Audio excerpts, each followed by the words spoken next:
I'm gonna tell you, man, I've been through a lot to get here, man. I've been locked up to even rap, but I had to get locked up to rap about some of the things I'm rapping to you about, you know what I'm saying? Because I'm just giving it to you from my heart, my point of angle, from the world where I was brought up at in Philly. You know, Philly, it's a good place, but it's a bad place too, just like LA. Yeah. It's a good place, but you know, you got bad places where bad things happen, you know? And I'm actually one of the survivors to be able to come out there and give you my story. Right. Walk you through the jungle, take you on a tour. You know how they ride you through the jungle in a little safari truck without getting touched by the animals, you know what I'm saying? So I get to let you see that part of life, you know what I'm saying? I let you feel it from my heart.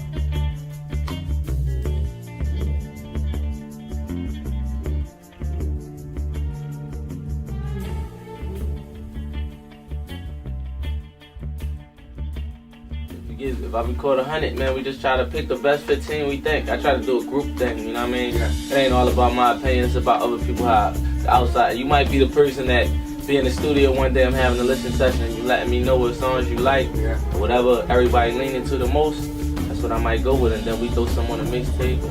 Try to truthfully make it all hot. Make the mixtape hot as the album, and the album hot as the mixtape. It's a lot of bad bitches in the building. Amen. Came in the game killing niggas. Jalen, when it come to with some shit, I'm probably 8 in.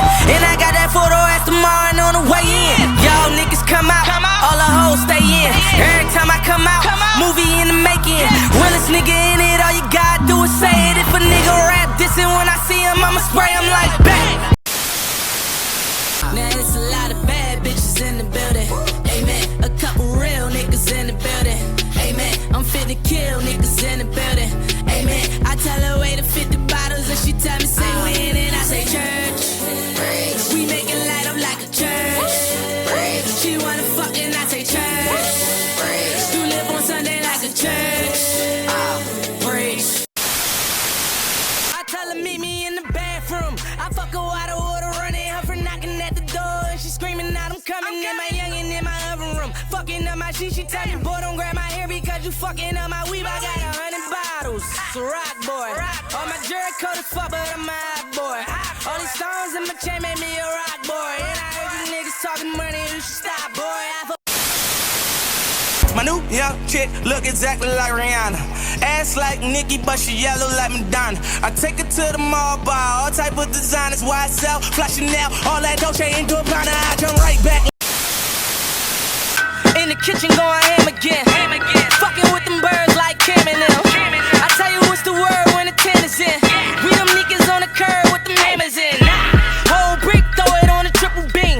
Biggie acting, we gon' stretch it like a limousine. Ain't no crutching, if I touch it then it's Mr. Clean. I be rapping in your section, me my nigga Dean.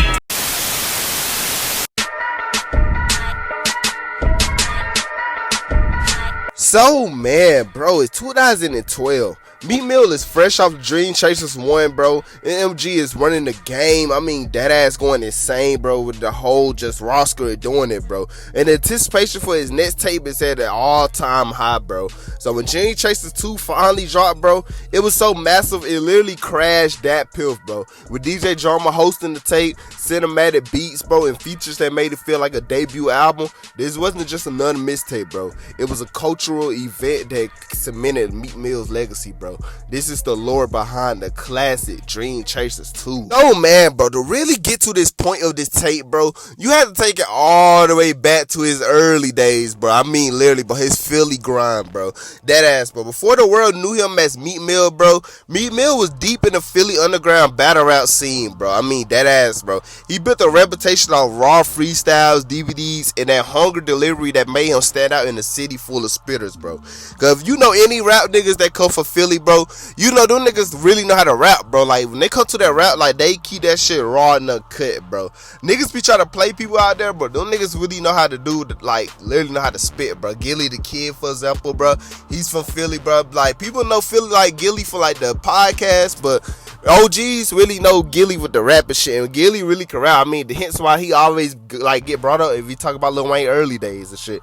Lil Uzi Vert, bro. Lil Uzi is from Philly, bro. Now Lil Uzi is known for his most like notable songs and shit, But if you really a Uzi fan, you know the Uzi really know how to fucking rap, bro. Like Uzi will kill a nigga in a freestyle and a diss record, etc., bro. So them Philly niggas is nothing to play with when it come to rapping, bro. So you know eventually, bro, all that buzz and all that shit he had, cause me like he was like associated with T.I. early on and shit. People forget that part of the story. People like he was associated with Grand Hustle. You know he had the Flamers mixtapes that was going crazy, but it really didn't really cement him that much until he really got into it with Rick Ross, bro. Because if Buzz eventually caught up to the attention of Rick Ross, who signed him to Maybach Music Group in early 2011, bro.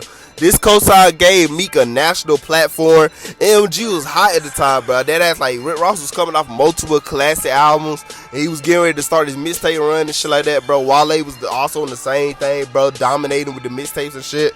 So it was a winning team, bro. It was a win-win and shit. And Meek Mill kind of fitted very perfectly into that. And you know, like him being signed, bro, he had dropped this classic Dreamchasers 1, bro, later that year. Meek dropped that shit, bro. It was hosted by DJ Drama.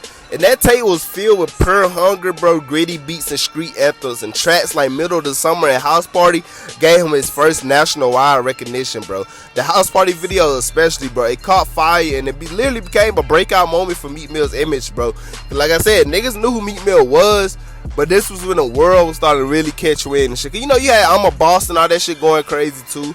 You know, Tupac's back with Rick Ross and shit. So 2011 was like a brief like breakout year for Meek and shit like that, when people really started to notice who the fuck this nigga was. Because at this point on, bro, the Meek with the braids and shit like that he was all known for, was that braids was cut off and shit, and it was the low cut era Meek, bro. So it was another ball game for Meek and shit like that, bro. And him being with like the winning team LG, bro, it really prepared him to new heights and shit like that, bro. And like the mixtape Dreamchasers 1 really gave him that foundation and shit like that, bro. But he was also coming off the Self-Made Volume 1 compilation tapes that LG was putting out and shit, where Meek Mill, like I said, had his moments and shit like that, bro. His stock was rising fast, bro. So by early 2012, fans saw him as the next street star like destined to take over rap, bro, setting the perfect stage with Dreamchasers 2. And then, bro, it's just like I said, bro, the blogs loved like the Dreamchasers 1, bro. Dreamchasers 1 dropped in 2011 and it instantly became a blog era favorite, bro. Like I said, with DJ Drama, Gangsta Grill stamp, bro, Meek got respect beyond Philly, bro. It was like hip hop blogs like Two Dope Boys, bro, Nah Right, and Complex praised it crazy, bro. And suddenly, bro, he was being mentioned in the same breath as other rising stars at the time, bro, like Future, French Montana, even early Kendrick. So, you know, fans already started like really speculating, wondering if his next tape would be the same, bro, like would be the one that would prove him the transition for the mixtape star to a full-fledged rap superstar, bro. And that's where like the first mentions of Dreamchasers 2 even came about, bro. By late 2011 into early 2012, Meek began teasing Dreamchasers 2 in interviews and on Twitter. Small snippets and hints was spread through blogs and forums like all through the places, bro, building hype months before it even released, bro. Every update added fuel to the fire, bro. Fans wanted the next chapter, bro, the make or break tape, bro. Like it was literally, bro, the anticipation became bigger than just a mixtape, bro. For many, Dreamchasers 2 was seen as Meek unofficial audience for his debut album, bro. If he nailed this, the industry would have no choice but to crown him as the next star, bro. And like I said, bro, I've stated this plenty times, bro, this tape was hosted by DJ Drama, bro. So if you don't know, man, DJ Drama role in this era, bro, was gold, bro. It was like literally, it was step. You was kind of like valid as step if you had a Gangsta Grills tape, bro. That's why Gangsta Grills is so like revolutionary, bro, because having that shit in night, especially in the early 2010s, bro, like having that, bro, that literally meant you was like, it was the one, bro. Like, you know, and I know everybody had a Gangsta Grills, bro, but it was cemented differently at that time, bro, because nowadays people don't really look at it how they used to look at it back in the day, bro. But having Drama host like Dreamchasers 1 and shit, and then return for Dreamchasers 2, bro, it gave me more than just a name of recognition, bro. It was a seal of approval that connected him to a long like line of classic mixtapes, bro. For listeners, the Gangsta Grills tag meant that this wasn't a random collection of songs, bro. It was a statement, bro. And then, like I said, in that era, bro, blogs and fans looked at DJ Drama as a gatekeeper, bro. Him standing behind Meek was like saying that this kid is just hot, bro. He's next, bro. He's like the next nigga to blow and be the one for the like that would take over rap, bro. This tape was an event, bro. And then, bro, May 7th, 2012, bro, Meek Mill was give us his second installment of Dreamchasers, bro. Dreamchasers 2, bro. This tape right here, bro, was insane, bro. When it dropped on a Monday, bro, in May, bro, and Meek finally let Dreamchasers 2 loose, bro. The anticipation was at a fever pitch, bro. Blogs was counting down, Twitter was buzzing, MG pushed it heavy, bro. The release felt like more like an album drop day, bro, like than a mixtape upload, bro, because it was all over the place. I remember literally seeing this shit with my own eyes as like when I at the time, bro, because I was a young nigga when this shit dropped, bro. So when this shit dropped, bro, I literally remember seeing this mixtape cover all over the place, bro. It dead ass was like, that's really all you heard and saw that week was Dreamchasers 2, bro. You know, this tape was so special, bro. It was so special. It got many great classics on it, of course, bro. Come on, bro. The intro fire, nigga. Nigga ain't no gang. Philly niggas ain't the same. Step in your lane. For that chopper hit your brain. Say out the frame. Cause when I let it bada boom, that's bada bang. Pussy nigga, ah. People don't even know the A-Man with Drake, that originally was on this tape, bro. Fire, bro. Everybody know this song, bro. Bottle at the bottle, drink until I overdose. Pull up in the phantom, watch them bitches catch the Holy Ghost. Every time I step up in the dealer, I be going bro. Jordan wanna fuck me, I say get on top and roller coaster. Burn with Bitch Sean, classic, nigga. Chain all BS, I ain't with the BS. Catch me in the city riding hard through the BS. Skinny nigga, but I do it large like a 3X. And last nigga tried to do me wrong, he checked. Right back to that money, slinging O's in the PJ. I'll probably catch a mileage while the pilot stay the PJ. Wow. A1 everything with Kendrick's classic. Watching all these hoes, rocking all this ice, selling all these O's, nigga. I done did that twice, so I'm just riding around in my Rolls. About to get my bike, just to touch down in my hood, and I put that on my life. I Get It with Travis Scott. Stepping off of that lair, diamonds on me so clear. Dime hoes that I share, y'all couldn't go near. I say, pussy nigga, I dare. You try reach and get air. You fuck around and get checked. Doctor pump your chest like clear. Yeah, my nigga. That was like the first, like, fewest times I think I ever heard Travis, bro. Like, it was like around this time. I think that's the first song I think I ever heard by Travis Scott, if I'm not mistaken, bro. Everyday Rick Ross is classic, nigga. I got these niggas hating on me, but I don't give a fuck because they bitches waiting on me. I'm just counting all this money and buying all these hammers. So when these niggas play, I let my shooters go bananas. Diamonds flashing like a camera. My whip sound like a monster. My bitch got on that shit, she got $1 million sponsor. Being with it, fire, nigga. The Ride remix, bro. Come on, bro. He spaz. 24, how could I ask for more? I got my deal, it's getting real, I'm making cash for sure. Starting every chance I get because I had it poor. But every time I go to sleep, I hear the devil at my door. And I'm on them papers, so them courts I'm going back and forth. Dealing with probation, man, they all said I'll be back for sure. Mine is turning zombies from that raw because it's cracked the law. You wonder why them babies running crazy, steady clapping off. Take You Home with Bitch Sean and Wale, bro. House Party remix, of course, is a classic, nigga. On My Way is a banger. I mean, that ass, bro. Fire after fucking fire, my nigga. And you know, this tape was so big at the time, bro. It literally crashed that piff, bro. Like, the whole website, it would crash, bro. The demand was so overwhelming that the second it dropped, bro, that pill servers crashed, bro. Thousands of fans were trying to download this shit all at once, bro. And it literally broke the site, bro. This mixtape was like the criminal of selling out arenas, kind of like. It was down there, like, at that time. Like, at its peak, bro, I think the tape, like, racked up over, like, 1.5 million downloads in the first 6 hours of it being out, bro. Like, it was that special. Anticipation was mad high for this tape, bro. And for that piff, it became one of the defining moments, bro. Proof of just how powerful online mixtape culture had became, bro. And, like, the main part for me, bro, is, like, the production and the sound of this tape, too, bro. Because at this time, bro, you gotta realize, this is kind of all original music, bro. The only thing that really was just, like, that wasn't original was, like, the House Party remix, because that was on Dreamchasers 1. And, I think the real freestyle and shit like that. That's the only songs that's, like, really, like, not original and shit. It, like, literally, by this time, bro, Dreamchasers 2 was the moment Meek Mill sound leveled up, but the production was just raw, bro. It was trap anymore. It was cinematic, bro. Heavy drums, triumphant keys, bro, orchestral layers, and that street movie feel that made it sound bigger than a mixtape, bro. Producers behind the tape was like J Hill Beats, bro. Philly native, that Meek Mill go-to producer, bro. Laced up with that pounded, high-energy sound that matches rapid fire flow, bro. Carried that, bro, known for his dramatic keys and layer beats. He literally gave this project that feel that it was more than just a mixtape, though. Like, it really, like, that's why this project is literally, like, people consider this to be like, man, this should have been an album type shit, because it had that sound that a mixtape normally they have. It's kind of like what Rich Forever was with Rick Ross and shit. That mixtape was so classic and fire that many people pinpoint that should have been a studio album from Rick Ross and shit like that, bro. But Maybe that's just me. And you know, like I said, A-Man was on this project too, bro. They ended up becoming the big smash for Meek Mill that year too, bro. It was really one of the first moments that Meek kind of crossed over to mainstream radio success, bro.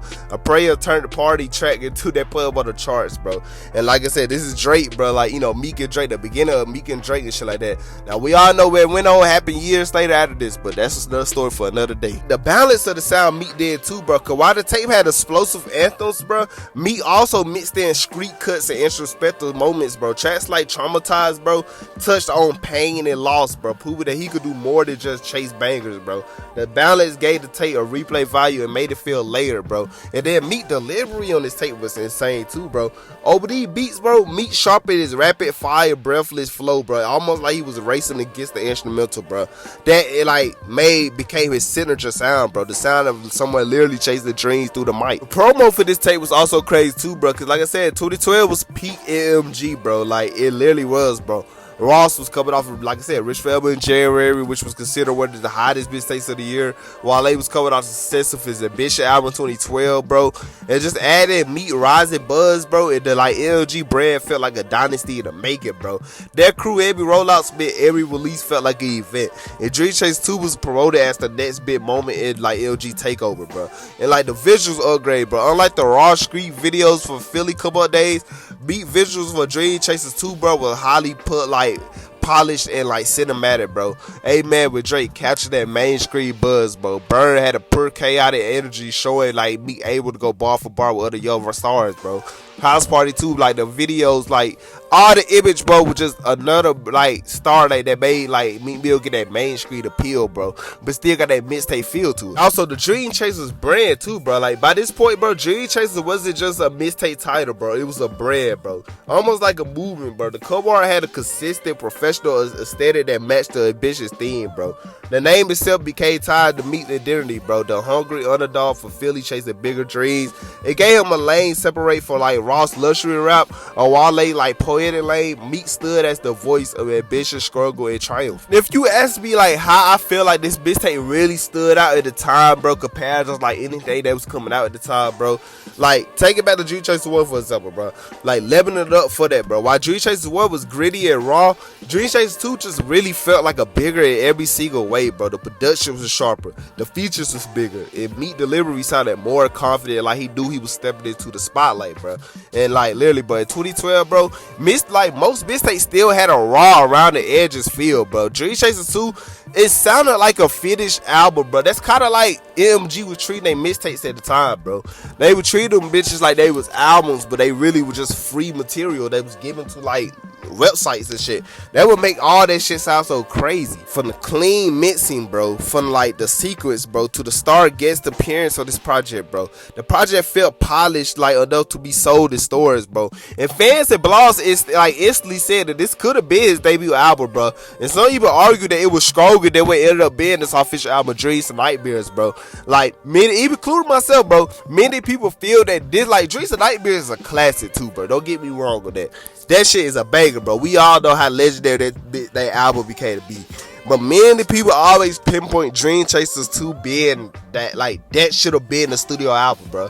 Like, even with the name, Dreamchasers 2, like, it's just like how, like, many people treat their mixtapes, like, first mixtape as a mixtape, like, Future with Dirty Sprite 1, that was a mixtape, but he made the second one, the album, Youngboy with AI Youngboy and shit like that, but he made AI Youngboy to a studio album and shit.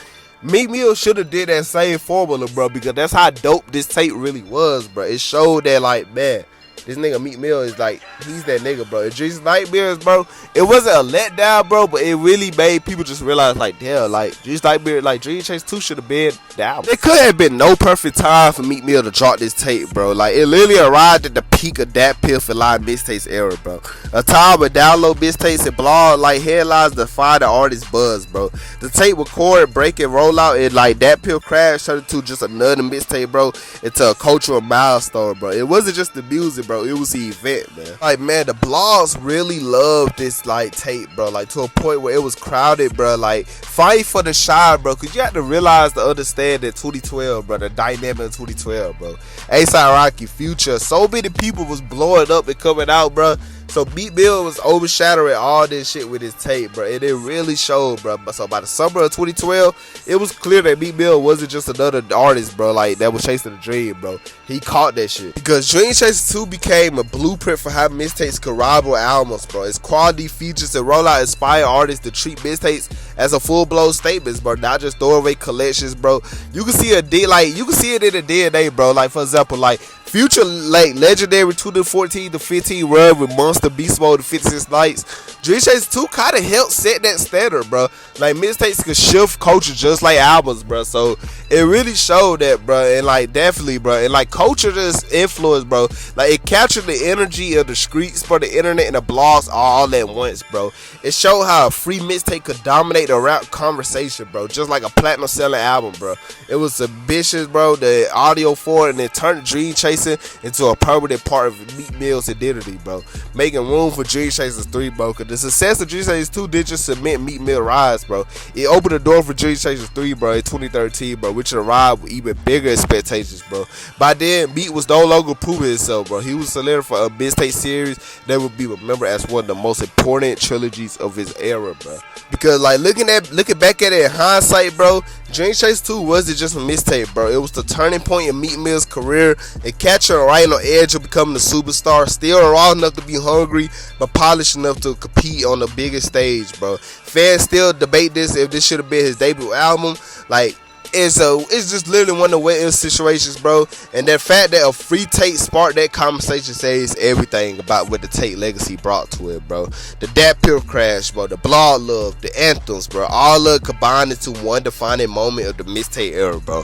In hindsight, Dreamchasers 2 stand as the perfect snapshot of 2012 hip-hop's culture, when blogs ruled, Dat Piff downloads was currency, bro, and mixtapes could feel bigger than albums, bro. And most importantly, bro, it cemented Meek's legacy as more than just an MG artist, bro. He became the face of ambition, the guy who turned Dreamchasers to a movement. Decades from now, when people talk about the mixtape era, Dreamchasers 2 will always be part of the conversations, bro. Every time I see somebody talking about the mixtape era, this tape always has a high pedestal, just like how what it did for the culture at the time, bro. So all, bro, in hindsight, this tape will always be one of the greatest. Meek Mill will always be one of the best from this era. And I don't really feel like nothing really competed with this after, bro. Even Dreamchasers 3, I don't personally think it competed with it, bro. It's just one of the things that stand alone in the time, and it will never be duplicated. It will never be duplicated. And that, ladies and gentlemen, will wrap this video up. Y'all enjoyed this video, man. Y'all give the video a big ass thumbs up, man, bro. Look, bro, we so close to that 12K, man. We is so close. Like, we literally like one kind of step away from it, man. So we gotta get there, man. Look, bro, I just want to say, man, even though we only in September, I just really want to say this, man, just to show a little early appreciation, man. But the run that we have been on this year, man, the shit that we had done this year so far, man, it has been amazing, bro. I love to see that it's still y'all fucking with your boy, man, because I really didn't think this shit was gonna turn into where it is now, bro. And this shit literally turned into where it is, bro. And I had to always give my thanks and my respect and love for God, of course, man. If it was for him, man, if you keep that man prayed up, man, and keep him in your arms, you will always be good. Like, you will always be good. So shout out to God. I love God. Thank you, God, for just giving me another day, another chance to do this for you guys. And shout out to y'all, man, for always being there for me, man. Always just really supporting these videos, man. I love that y'all really like these videos, man, because it's so much that y'all could be watching, bro. So much shit y'all could be watching, man. But y'all take the time out your day to fuck with your boy. So I really appreciate that, man, bro. And I got way more shit like this coming, bro. Comment down what you want to see, man. If you want more lore videos like this, give me a mixtape, whatever you want me to do, bro. I'm just like, I love doing these videos. Now, I don't want to break this down, bro. If you still kind of confused of what these type of videos is, man, quick explaining, man. These videos is kind of like, it really just breaking down and the lore behind a classic mixtape, bro. Like, mixtapes like that people don't really too much get they respect, talk about enough. I want to be the one to be like, man, I got to show my respect and the love that this tape had for you growing up, bro. So I do these videos like that, man. That's why I do all these videos, honestly, to get my flowers and show my respect for artists who did something for me in my life growing up, bro. So that's what all this about, man. But comment down what you want to see, man. Check the community polls on the page. That's what I ask y'all what y'all want to see. I let y'all know what's coming out. Y'all ask me what y'all want to see, bro. That's why I be saying, like, comment down. Just let me know, like, let me know, man. Don't be shy away. I would get to it when I get to it, man. I'm not no guy to like ignore somebody. Kind of like I really don't ignore people at all. So I'm not. If you ask for a certain type of video, I'm not ignoring you. I promise you, bro. I'm just haven't got around to it yet, man. Cause it's so much shit to do, bro. That's why it be like, man, I be confused, like what should I make, man. But I don't want to keep this outro going that long, man. I know I've been yapping too fucking much, bro. So I got some shit on the way, bro. I got some shit on the way, man. So please keep me prayed up, man. Keep everything going, man. Let's get to it, man. And I really had no prior announcement. So to the next video, I love y'all. And yeah, man. Squad.